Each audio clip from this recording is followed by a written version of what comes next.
I never thought I'd find myself taking notes in a cafe that seemed to rewrite the rules of reality with every passing moment. But there I was, notebook in hand, watching Gerald meticulously catalogue what could only be described as madness. The cafe of infinite laughter wasn't just a place where jokes came to life, it was a living, breathing chaos engine, and Gerald was determined to tame it with science. Gerald's approach was methodical, bordering on obsessive. While I paced the cramped space like a caged animal, voices rising with equal parts desperation and sarcasm, Gerald stood by the window, scribbling furiously.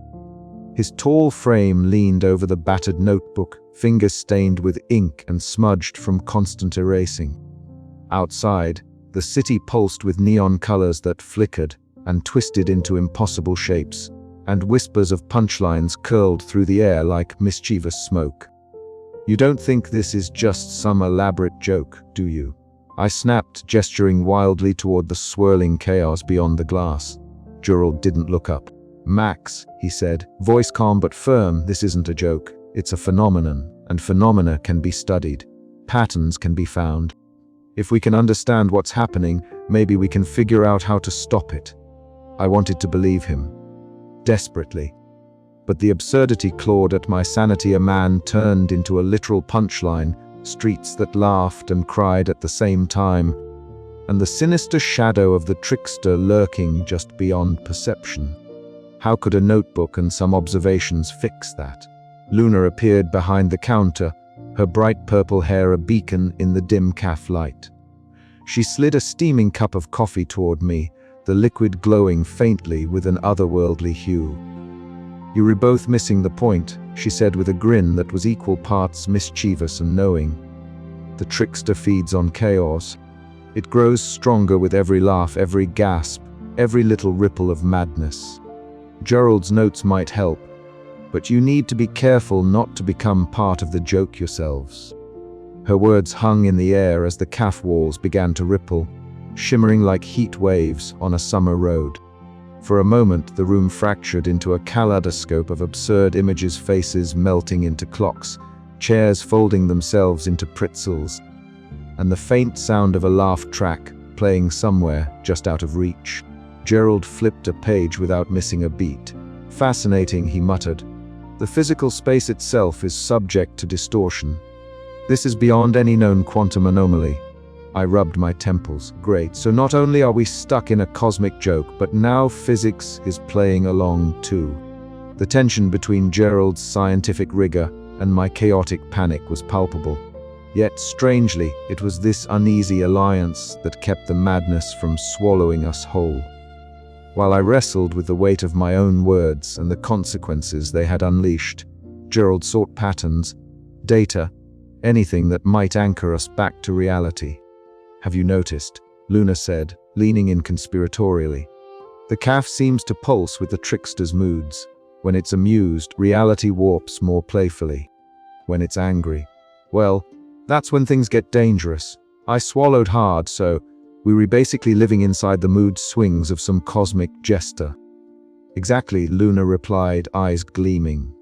"And if you want to survive, you need to learn how to predict the punchlines before they hit." Gerald looked up, a rare flicker of urgency breaking through his usual stoicism. "Max, your quest for the unfunniest word, it might be the key. But we need to understand the mechanisms first. Otherwise, we were just shouting into the void." I nodded, feeling the weight of the moment settle on my shoulders. The cafe was more than a place. It was a battleground between order and chaos, laughter and despair. And if Gerald's notes were to mean anything, we had to keep our wits about us or risk becoming just another joke lost to the infinite laughter. As the cafe's reality continued to bend and twist, I realized that the fight wasn't just against the trickster or the chaos outside, it was against my own fears, my own need to control the uncontrollable. Gerald's scientific mind grounded me, even as Luna's cryptic warnings reminded me that some mysteries might never be fully understood. But understanding was the first step, and in this surreal city cafe, that might just be enough to keep the punchlines from killing us all. I glanced down at Gerald's notebook, The pages filled with meticulous observations, sketches of warped clocks, and notes on the fluctuating laughter energy. Maybe, just maybe, in these scribbles lay the way back to sanity. Or maybe it was just another setup for the next big joke. Either way, the next punchline was coming, and we'd better be ready. The first crack in the morning's calm was the sound of glass tinkling as a cup slid off the counter, shattering in a burst of iridescent shards. Luna sighed, sweeping the pieces into a small pile with a flick of her wrist. "It's getting worse," she murmured, half to herself. The trickster's influence is spreading beyond the cafe. Gerald adjusted his glasses and peered out the window. The cityscape was a riot of color and sound, a carousel of absurd scenes playing out in every direction. A man chased by an oversized rubber chicken, street signs rearranging themselves into haikus, pigeons reciting Shakespeare. "Fascinating," Gerald said again. "The chaos is not random. There's a pattern here, a rhythm to the madness." "Pattern or not," I muttered, "it's making me question my sanity." Luna grinned. "Welcome to the club. We spent hours scribbling, debating, and theorizing." Gerald's notebook grew heavier, filled with diagrams mapping the fluctuations of laughter energy and its effect on reality. I tried to focus, but the weight of it all was crushing the responsibility, the fear, the impossible odds. At one point, caught my reflection in the cafe's warped mirror. My eyes looked wild, hair more disheveled than usual, and my crooked smile felt less like a quip and more like a grimace. "You okay, Max?" Luna asked, her tone softer now. "I will be," I said, forcing a laugh. "Just practicing for the apocalypse open mic." She laughed, but it didn't quite reach her eyes. Time blurred. The cafe pulsed with a life of its own.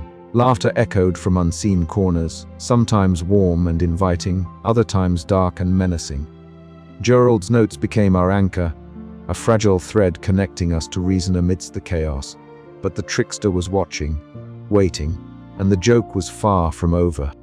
"I think Ivy got something," Gerald announced suddenly, breaking the silence. We gathered around as he pointed to a series of patterns in his notes. Fluctuations in laughter intensity seemed to correspond with specific shifts in reality. If we predict when the trickster is at its strongest, maybe we can find a window to act. My hope flickered. "So there's a chance." "There's always a chance," Gerald said, a rare smile tugging at his lips. "But we need more data, and fast." Luna nodded. "I will see what I can find out. But be careful. The trickster doesn't like being watched." As the cafe settled into an uneasy quiet, I realized that our fight was just beginning. With Gerald's science, Luna's cunning, and my own frantic determination, perhaps we could turn the tide. Or maybe, in the cafe of infinite laughter, every plan was just another setup for disaster. But I wasn't ready to give up yet. Not when the unfunniest word was still out there waiting to save us all. The punchline was coming. And this time, I intended to write it myself. I never thought a single joke could unravel the world. Yet here I am, standing in the dimly lit corner of the cafe of infinite laughter, nursing a lukewarm cup of irony and regret.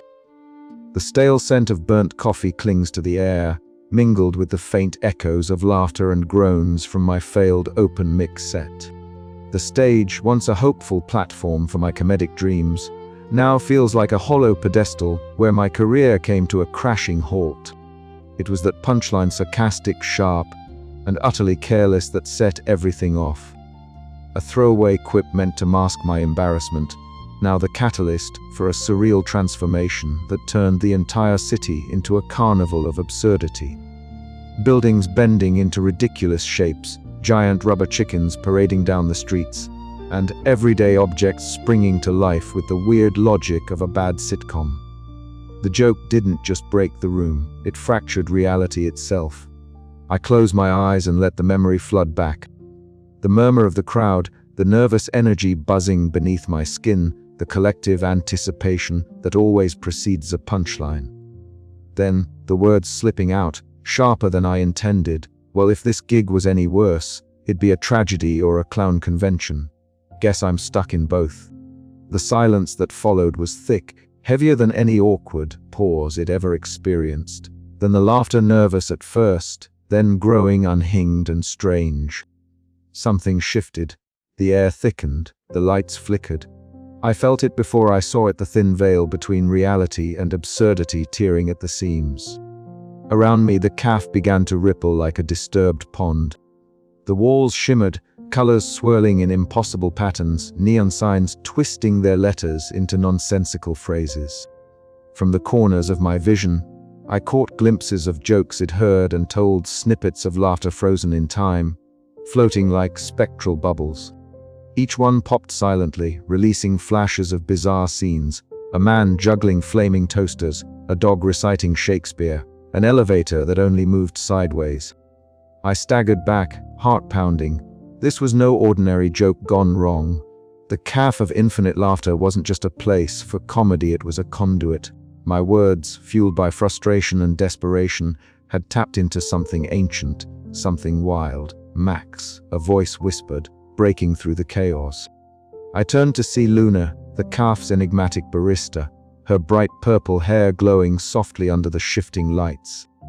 Her ever-present mischievous grin was tempered by something serious in her eyes. "You did this," she said gently, placing a hand on my shoulder. "But it's not just your joke. The caf feeds on laughter and chaos. Your words sparked the fire, but the flames have a life of their own." I swallowed hard. How do I stop it? Luna's grin softened. "There's a legend, the unfunniest word, a phrase so devoid of humor, it can silence the chaos and restore balance. But finding it won't be easy." I nodded, the weight of responsibility pressing down on me. Humor was my weapon, my shield, and now my curse. I had always thought comedy was just about making people laugh, about lightening the load. But here, in this twisted carnival, I saw the other side, the danger of words unleashed without care.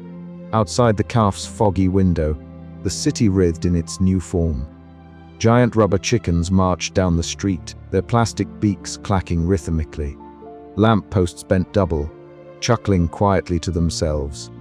The skyline was a mess of melting buildings and floating neon signs, an endless punchline writ large across the horizon. I clenched my fists, determination hardening inside me. I had underestimated the power of a joke, but I wouldn't make the same mistake twice. Somewhere out there, hidden in the folds of this mad world, was the unfunniest word. And I was going to find it or die trying. "Luna," I said, meeting her gaze, "tell me everything you know about this phrase." She smiled, mysterious as ever. "It's less a word and more a concept. Something that carries the weight of silence and the emptiness of a punchline never landed. You'll need to look beyond the laughs, beyond the chaos." I took a deep breath, feeling the surreal energy of the caf pulse through me.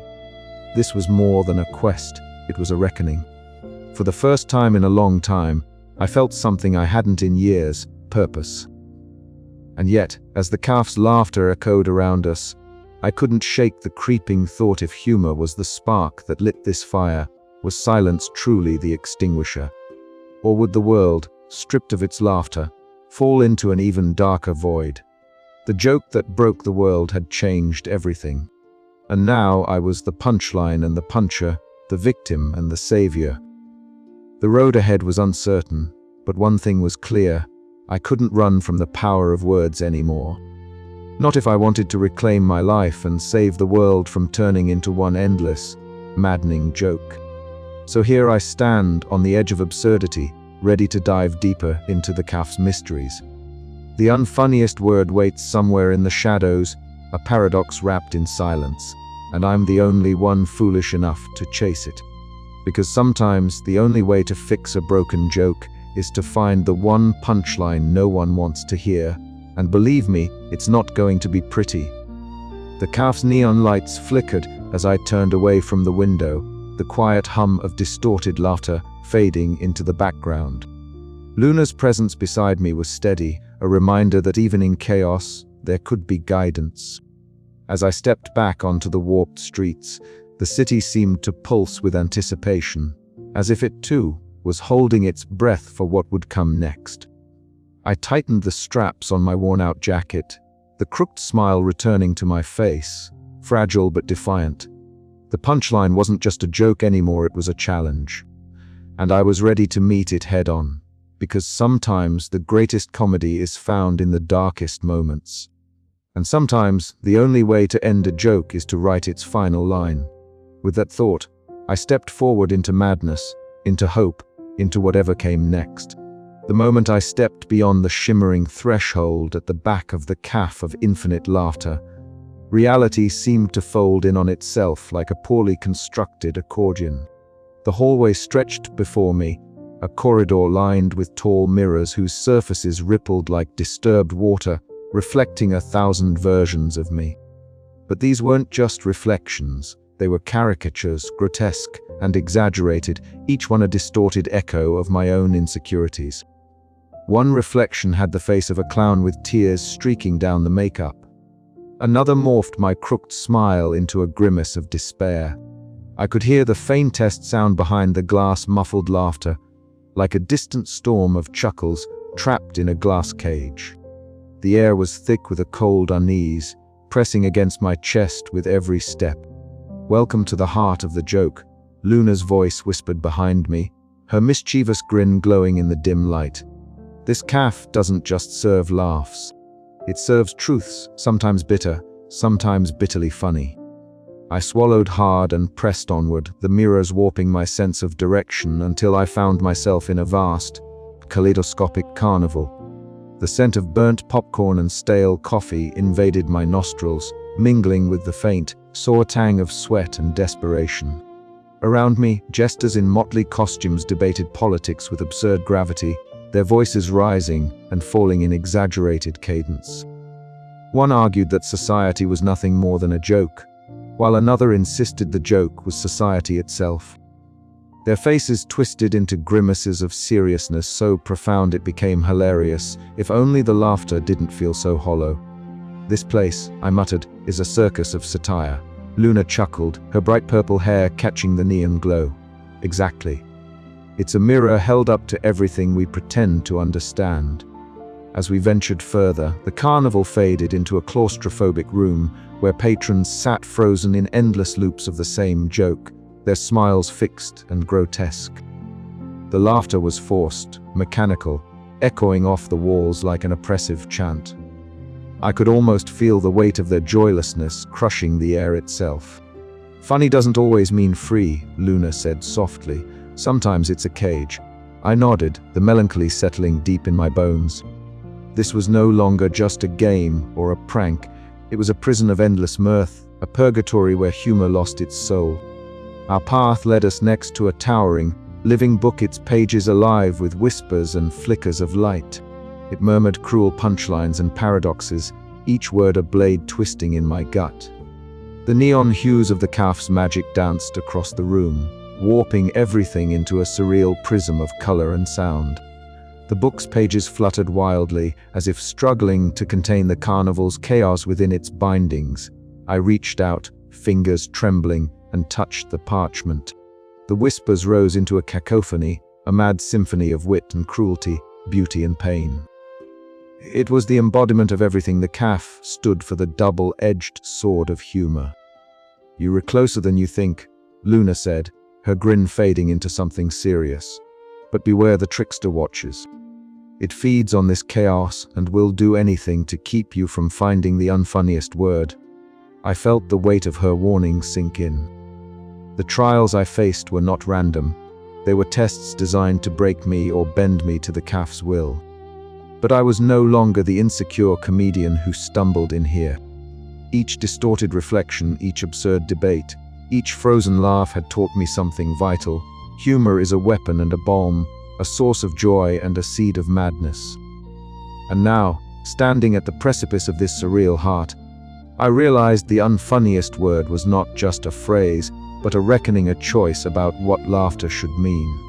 With a last glance at the living book, I steeled myself for the next step. The trickster's grin flickered in the shadows, a constant reminder that the battle was far from over. But whatever came next, I would face it head-on, armed with the hard-won wisdom of the cafe, and the stubborn spark of hope that still burned inside me. The path forward stretched into the unknown, But one thing was certain, I was no longer just telling jokes. I was telling my story, and it was about to get very interesting. The moment I stepped beyond the twisted threshold of the cafe's ever-shifting back rooms, the air itself seemed to shudder. Walls melted into kaleidoscopes of swirling colors that pulsed with the manic heartbeat of 1,000 half-forgotten punchlines.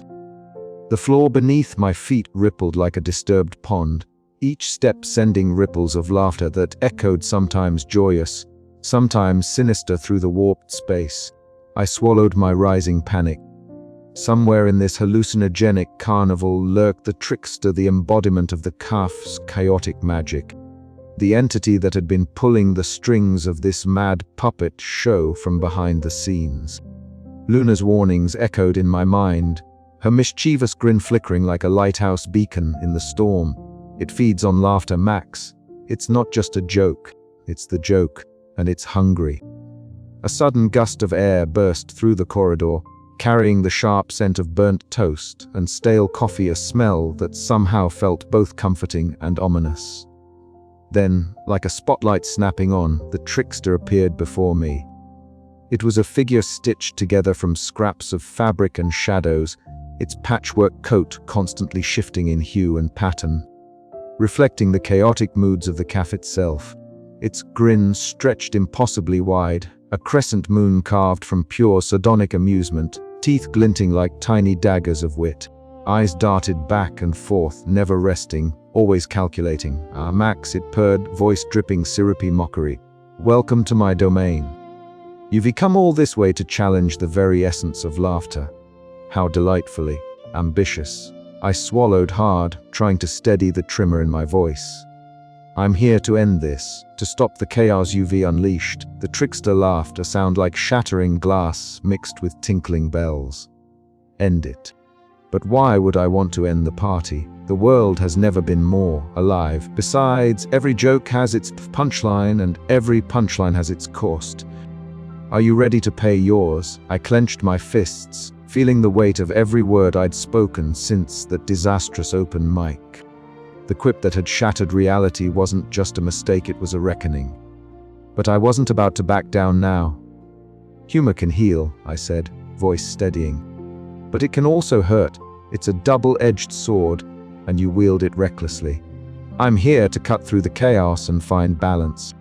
The trickster's grin wavered, just for a fraction of a second. "Balance? There is no balance in laughter, Max. Only chaos and silence. And you? You're afraid of silence." The game was on. Words became weapons. Sarcasm clashed with riddles. The trickster twisted realities with every quip, turning the corridor into a funhouse of distorted mirrors and impossible geometry. I dodged verbal jabs, countering with reflections on the power and peril of humor. Each exchange was a dance on a razor's edge, the stakes higher than any punchline I'd ever delivered. I felt the cafe holding its breath, the laughter fading to a tense hush. The trickster's grin flickered again, revealing a glimpse of vulnerability beneath the madness. Maybe, just maybe, this was a fight I could win. But the question remained, could I outwit an entity born from the very chaos I sought to quell? Or was I merely another joke in its endless repertoire? The answer would have to wait. For now, the battle raged on, and the cafe's twisted stage was set for the next act. I stood at the precipice of absurdity, the cafe's walls twisting and warping like a Salvador doll painting gone rogue, colors bleeding into shapes that made no sense, yet somehow felt too familiar. The air buzzed with a manic energy, as if reality itself was cracking open to reveal a carnival of madness beneath. I could hear the faint echoes of laughter, not the warm, comforting kind, but the unsettling, sharp cackle of chaos incarnate. It was then that the trickster revealed himself, stepping out from the undulating shadows like a nightmare dressed in patchwork finery. He grinned, and oh, what a grin it was, one moment wide and innocent, the next sly and sinister, morphing like a kaleidoscope of mischief. His eyes sparkled with an unsettling light, reflecting all the jokes ever told and the chaos they had unleashed. "Welcome, Max," he said, voice dripping with honeyed menace. You're standing at the edge, the very brink where laughter and lunacy collide. Join me, and we'll make this world a playground of endless jest. Or fight me, and risk the silence of order. Which will it be? I swallowed hard, feeling the weight of the moment crush down on my already bruised confidence. The trickster's offer was intoxicating, the freedom to joke without consequence, to revel in absurdity, and let the world spiral into a delightful chaos. It was tempting. But beneath the allure lurked a darker truth. Unchecked humor was a double-edged sword, capable of tearing reality apart. Luna appeared beside me, her purple hair a bright beacon in the shifting gloom. She pressed a small, glowing token into my palm, her mischievous grin tempered with concern. "This is your anchor," she whispered. "Remember why you started this. Remember what's at stake." Gerald, ever the skeptic, hovered nearby, scribbling furiously into his battered notebook. "You've got one shot," he muttered, eyes sharp despite the madness swirling around us. "Don't waste it on fancy words." The trickster circled me, words dripping like poison and nectar. He twisted logic, spun riddles, and wielded irony like a weapon. I countered with sarcasm and wit, every retort a desperate attempt to regain control. The battle was not just of words, but of wills between chaos and order, laughter and silence. As the struggle wore on, I felt the seductive pull of the trickster's realm, the dizzying temptation to let go and surrender to the madness. But Luna's token burned warm in my hand, a reminder of the quest ahead.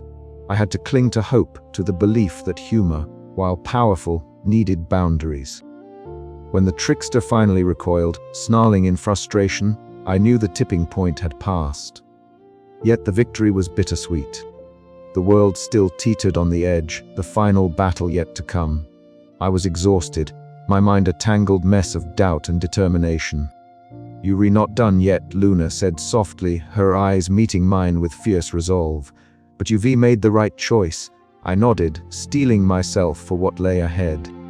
The edge of absurdity was behind me, but the journey to restore balance was far from over. I had to find the unfunniest word, the key to silence the chaos and bring back the world I once knew. As I stepped away from the swirling abyss, I couldn't shake the lingering question, in a world without laughter, what price would we pay for sanity? And was I ready to pay it? The trickster's laughter echoed faintly behind me, a reminder that the battle between chaos and order was never truly over. But for now, I had chosen my side, and the stage was set for the final act. With every step forward, I whispered to myself, "Keep your wits sharp, Max. The real joke's yet to come."